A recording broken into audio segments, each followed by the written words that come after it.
আসসালামু আলাইকুম সবাইকে, কেমন আছে সবাই? আশা করি সবাই ভালো আছে আর আমি অনেক ভালো আছি। তো আজকে দুপুরে লাঞ্চে মেনুতে ছিল পটল ভাজা এবং দেশি মুরগি। তো প্রথমেই পটলগুলিকে ভালো করে ধুয়ে নিলাম। এরপর কড়াই তেল গরম করতে দিয়ে দিলাম।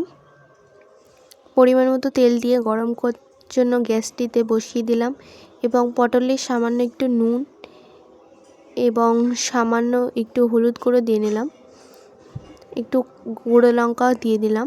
তারপর ভালো করে মাখিয়ে নিয়ে কড়াইয়ের মধ্যে এক এক করে ছেড়ে দিলাম পটলগুলিকে।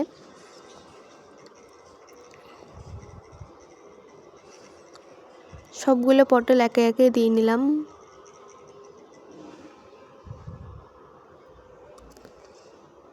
ভালো করে পটলগুলিকে নাড়াচাড়া করে ভালো করে ভেজে এবার নামিয়ে নেব পটলগুলিকে।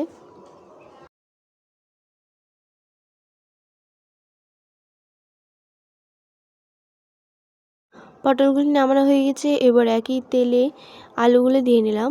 আমার আলুর পিসগুলো একটু বড় বড় হয়ে গেছিলো, তাই আলুগুলি একটু কেটে নিলাম।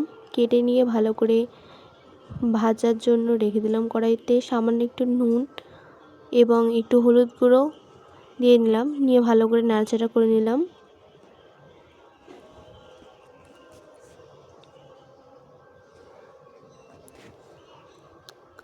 এদিকে আমি মাংসটা গরম জলে বসিয়ে দিয়েছিলাম। আবারও কড়াইতে তেল দিয়ে কেটে রাখা পেঁয়াজ, টমেটো এবং কাঁচা লঙ্কা দিয়ে নিলাম। ভালো করে টমেটো এবং পেঁয়াজগুলিকে নাড়াচাড়া করে ভেজে নেব। এরপর একটু নুন সামান্য দিয়ে নেব, ভালো করে নাড়াচাড়া করে নেব। মশলাগুলিকে ভালো করে ভেজে নেব। এরপর গরম জলে ভেজানো মাংসগুলিকে সবগুলো একে একে দিয়ে নেব, নিয়ে ভালো করে মশলার সাথে মাখিয়ে নেব।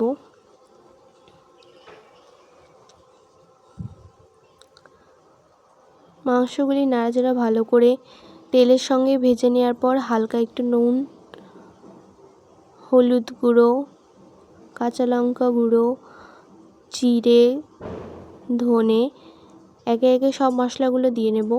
দিয়ে নিয়ে আবারও মাংসটিকে নাড়াচাড়া করে নেব। একটু আদা রসুন পেস্ট দিয়ে নেব।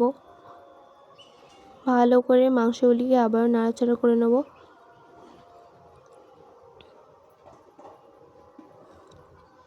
হালকা একটু গরম জল দিয়ে নেব। গরম জলে মাংসগুলিকে